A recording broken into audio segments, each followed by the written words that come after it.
السلام عليكم. اليوم ان شاء الله غنهضروا على جميع الطرق لازاله الشعر من الجسم.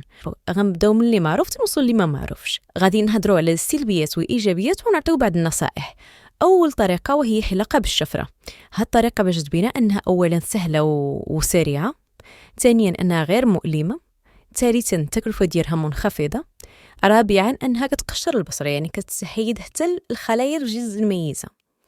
العيوب ديالها ان الشعر كينوض ضيق من يوم ل3 ايام، ثانيا احتمال يوقع تهيج او جروح، ثالثا يقدر ينوض لك الشعر تحت الجلد خاصه في المناطق الحساسه. دابا نعطيو بعض النصائح باش تحلقي وما ينوضش لك حبيبات وما يتهيش لك الجسم. اول حاجه تستخدمي شفره مخصصه بحال مثلا جيلات فينوس. غنخليكم تصورتها.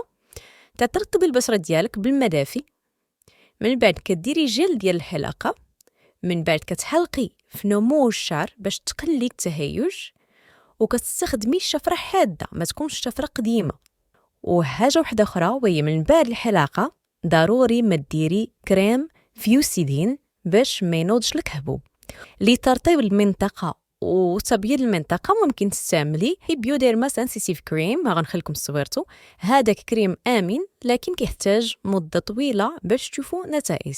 دابا غادي ندوزو لازاله الشعر بالشمع ولا الحلاوه. دابا نهضروا اولا على المزايا.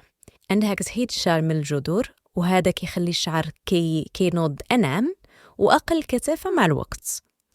كتدوم لفتره اطول مقارنه بالحلاقه بالشفره، لان كتدوم تقريبا من 3 حتى 6 الاسابيع. هي تقشير طبيعي للبشره لانها حتى هي كتساعد في ازاله الخلايا الميته.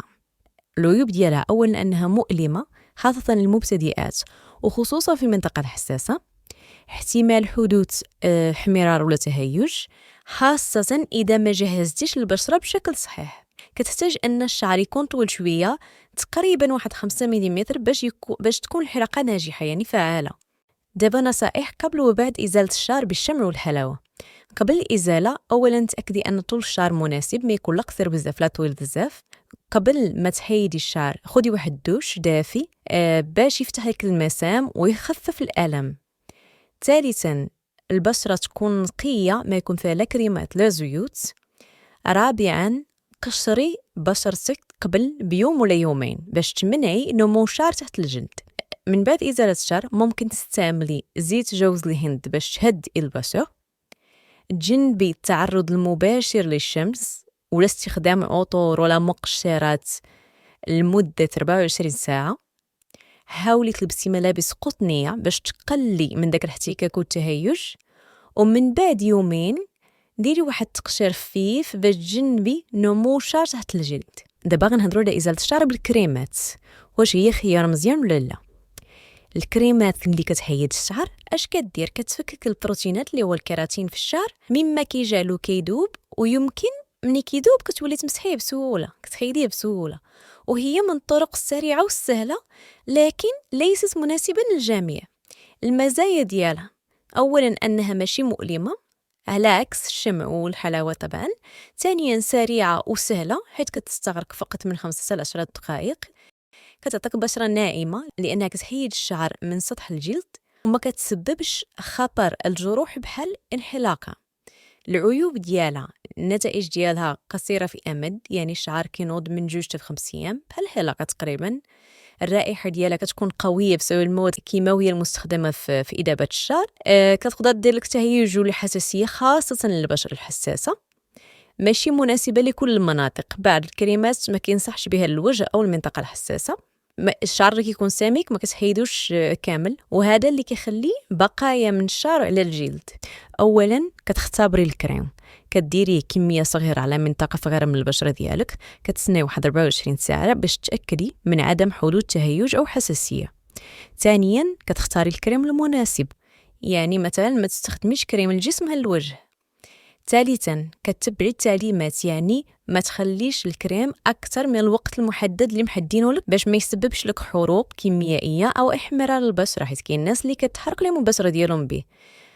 رابعا كتجنبي البشره اللي كتكون متهيجه ولا ملتهبه ولا مجروحه، والبشره مثلا اللي تعرضت للشمس مده طويله ما كديريش فوق منها الكريم. من بعد استعمال كريمات ازاله الشعر ضروري تغسلي البشره ديالك مزيان بالماء والصابون. كترطب البشره ديالك من بعد استخدام هاد الكريمات. ما كتعرضيش للشمس مباشره بعد الازاله بهاد الكريمات. الجلد كيكون حساس بعد استخدام الكريم، ولهذا تجنبي اشعه الشمس المباشر لمده 24 ساعه على الاقل. واخيرا ما كتستخدميش اكثر من اللازم، يعني تجنبي استخدام هاد الكريمات المزيله للشعر اكثر من مرتين في الاسبوع مثلا لنفس المنطقه، باش ما تتعرضش البشره للتهيج. وإذا كنتي كتعاني من البشرة حساسة، جربي الكريمات الخاصة بالبشرة الحساسة. غندوزو على أجهزة نزع الشعر الكهربائية بحال براون مثلا. المزايا ديال أجهزة نزع الشعر: أولا نتائج طويلة الأمد، لأنها كتحيد الشعر من الجذور، كتخلي البشرة ناعمة وكتقدر توصل حتى ل4 الأسابيع. ثانيا أقل فوضى، ما كاينش فوضى بزاف لأن ما محتاجش كريمات أو شمع، فقط الجهاز والبطارية. ثالثاً كتقدري تستخدميه على بشرة جافة أو رطبة، وبعض الأجهزة بحال مثلا براون تقدري ديريها في الحمام باش تقلي الألم. رابعاً كتناسب مختلف مناطق الجسم، حيث الجهاز كيجي مع رؤوس مخصصة للمناطق الحساسة والوجه. خامساً كتقلل من كثافة الشعر مع الوقت، مع الاستخدام المنتظم كينمو الشعر ولكن أخف وأقل سمكاً. واخيرا ما كتسببش جروح او التهابات بحال الشفرات وبعض الكريمات الكيميائيه. دابا ندوزو للعيوب. تقدر تكون مؤلمه خاصه للمبتدئات اللي غتستخدمها لاول مره. ثانيا يمكن تسبب لك نمو شعر تحت الجلد الا ما درتيش تقشير البشره بانتظام. ثالثا كتحتاج الى طول شعر معين من 2 حتى 3 ملم باش يتمكن الجهاز من الامساك ديال الشعر باش يشدو. رابعا بعض الاجهزه تقدر تكون مكلفه مقارنه بالحلاقه والكريمات، لكن على المدى الطويل راهي كتبقى اقتصاديه. واخيرا كتحتاج الوقت اطول مقارنه بالحلاقه، خاصه للمناطق الكبيره بحال مثلا الساقين. دابا نعطيو بعض النصائح. اولا كتقشري البشره ديالك قبل الاستخدام بيوم بنهار واحد باش تمنعي نمو الشعر تحت الجلد وتقلي التهيج. ثانيا كتستخدمي الجهاز بعد الاستخدام بالماء الدافئ باش تحلي المسام والعمليه تدوز باقل الم. ثالثا كتشدي الجهاز بزاويه 90 درجه وكتحركيه ببطء عكس اتجاه نمو الشعر باش تحصلي النتائج افضل. رابعا ما كتضغطيش بقوه على البشره، فقط كدوزي الجهاز بلطف، كدوزي الجهاز بشويه باش يحيد الشعر بلا ما يتسبب لك في تهيج. خامسا من بعد الاستخدام ديال الجهاز والتالي كترطبي البشره ديالك بجل الصبار او كريم خالي من العطور. سادسا كتجنبي الملابس الضيقه والتعرق بعد الازاله باش تقلل احمرار الالتهابات. واخيرا كتستخدمي الجهاز بانتظام كل 2 أسبوع أو 3 أسابيع باش تحافظي على بشره ناعمه وباش تقلي من كثافة الشعر مع الوقت. دابا ندوزو في إزالة الشعر الليزر اللي هو معروف. المزايا ديالو معروفة، نتائج تقريبا شبه دائمة أو دائمة، كدوم نتائج أطول مع الوقت والحصص كيبدا يقلي حتى كيتوقف تماما على النمو، ولكن بعد واحد 3 سنين كيعاود يرجع شعر خفيف. كتقلل من نمو الشعر تحت الجلد. دابا العيوب ديالها: اولا كيتطلب عده جلسات باش تحصل على نتائج افضل، كتحتاجي حوالي تقريبا من 6 حتى 8 الجلسات وبعض المرات اكثر، ومكلف، غير مناسب لجميع انواع البشره، كتكون فعاليه اقل على البشره الداكنه ولا الشعر الفاتح مثلا، وقدر يسبب بعض الاثار الجانبيه بحال الاحمرار او تورم مؤقت في المنطقه المعالجه. ولهذا ضروري ما خصك ديري سيكالفات ولا شي كريم مرمم من بعد الجلسه. نورمالمون الطبيب كيحدد لك. وتجنبي تعرضي للشمس بعد الجلسات باش تجنبي التهيج ولا التصبغات الجلديه. دير ذلك. كيفاش كتحضري جلسه الليزر؟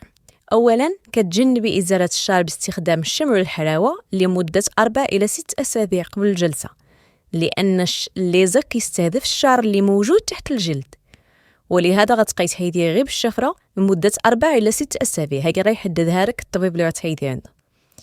كتجنبي التسمير، يعني ما تعرضيش بشرتك للشمس لمده 4 أو 6 أسابيع قبل الجلسه. ما تستخدميش كريمات او منتجات كتحتوي على مواد مهيجه للبشره بحال الريتينول والكريمات اللي كتحتوي على احماض. كتستشري اخصائي باش تاكدي من ان جهاز الليزر المستخدم مناسب لنوع البشره ديالك ونوع الشعر ولون الشعر ديالك. إزالة الشعر بالضوء المكثف IPL هي طريقة كتشبه إزالة الشعر بالليزر، لكن هي كتستخدم واحد الضوء بدلاً من أشعة الليزر. كتعتمد هذه التقنية على تسليط نبضات الضوء قوية على بصيلات الشعر باش تدمرها وتقلل نمو الشعر. دابا نهضروا على المزايا ديال هذه الطريقة. أولاً سهلة في الاستخدام، فعالة على الشعر الداكن والبشرة الفاتحة.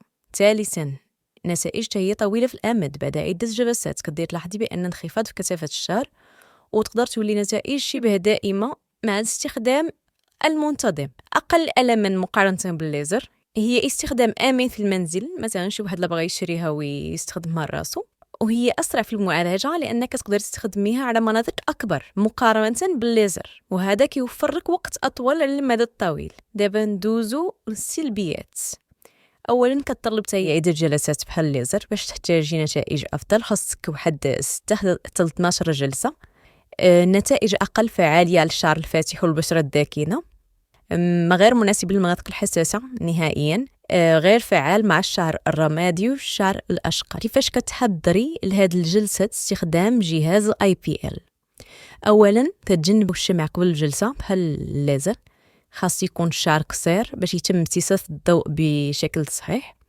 كتجنبي التعرض للشمس، يعني عندك ما خصك تكوني تعرضتي للشمس مدة 3 أيام تقريبا قبل استخدام جهاز IPL.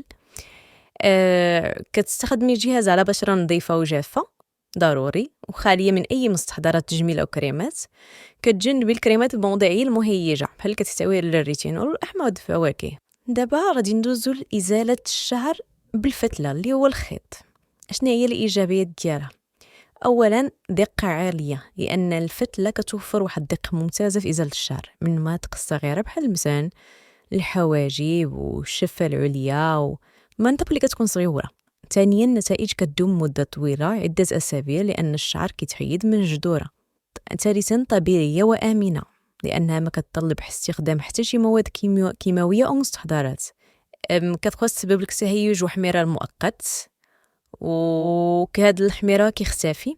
قادر تسبب لك حبوب لان بعد ما ديك الخيط ما كيكونش نقي او اليد ما كتكونش نقيه، دير لك حبوب في المناطق اللي غتحيدي منها وخصوصا الوجه. دابا نصائح باش تجنبي السلبيات. اولا اللي غيديرها كيكون متخصص وكيفهم في الفتله وكيعرف ليها. ثانيا تاكدي من نظافه البشره ونظافه الفتله، يعني استخدمي كريمات باش ما ينوضش لك حبوب وخصوصا في الوجه، بحال كريم لوكاتوب. نجنبي الشمس من بعد الجلسة. طبعا غادي ندوزو لطريقة أخرى وهي إزالة الشعر بالتحليل الكهربائي. اش كيديروا؟ كيستخدموا واحد التيار كهربائي صغير باش يدمروا البصيلة ويمنعوها من النمو مجددا. هذه هي الطريقة الوحيدة المعترف بها لإزالة الشعر بشكل دائم من جميع أنواع البشرة ولأي نوع من الشعر. كيفاش كتتم؟ لأنها هذه ما معروفاش بزاف، غادي نحاولوا نشرحوا كيفاش كتتم. أولا كيدخل لك واحد الإبرة دقيقة إلى بصيلة الشعر تحت الجلد، وكيمر واحد التيار كهربائي صغير عبر الإبرة اللي كيؤدي لتدمير جذر الشعر ومنعه من النمو. ومن بعد كيسحبوا داك الشعر بعد تدمير الجذور، يعني ملي كدمروها كيسحبوا ديك الشعره وكتولي المنطقه خاليه من الشعر والبصيله ميته، ما كاينش كيفاش غادي ينوض الشعر مجددا. الايجابيات دائمه، يعني ماشي بحال الليزر من بعد 3 سنين كيرجع، هذه دائمه. من بعد جلسه حتى هي ماشي جلسه وحده، مناسبه لجميع انواع الشعر والبشره، يعني يمكن يستخدموها على شعر داكن أو فاتح أو رمادي، أي نوع شعر، ماشي بحال الليزر. وكذلك على البشرة الفاتحة ولا الداكنة. هو فعال، كيزيل الشعر تماما من الجذور، مما كيجعل النمو ديالو أقل كثافة. السلبيات: أولا أنها مؤلمة، كيمثل تسبب لك بعض الألم أو الإزعاج أثناء العملية خاصة في منطقة حساسة. ثانيا مكلفة لأنها كتطلب جلسات متعددة. طبعا ثالثا كتحتاج الوقت طويل، لأن كما قلنا كتبقى وخشو البرة بشعرة بشعرة، كيستغرق الأمر بعد الوقت باش تكمل الجلسات من عدة أشهر إلى سنة حسب كثافة الشعر. كاين احتمالية حدوث تهيج واحمرار ما عند بعض الناس مؤقت بعد الجلسات، يعني كيختفي من بعد عدة ساعات ماشي مشكل. كيحتاج إلى متخصص معتمد لضمان إجراء العملية بشكل آمن وفعال. دابا كاين واحد النصائح باش تجنبي السلبيات. اولا تقلبي على متخصص كما قلنا، تاكدي من ان الشخص اللي كيدير لك التحليل الكهربائي عنده شهاده معترف بها وخبره في هذا المجال. ثانيا تجنبي التعرض للشمس بعد الجلسه. رابعا كتجنبي المواد الكيميائيه القاسيه بحال الريتينول والتقشير بالAHA والBHA. كتنتظمي الجلسات باش توصلي لنتائج دائمه. كتحتاجي واحد عده جلسات باش تضمني ان جميع الشعيرات المتبقيه مشات. فوالا، كان هذا هو الفيديو. كنتمنى لا فيديو اليوم تكون عجبتكم وتكونوا استفدتوا منها، ونقول لكم الى اللقاء.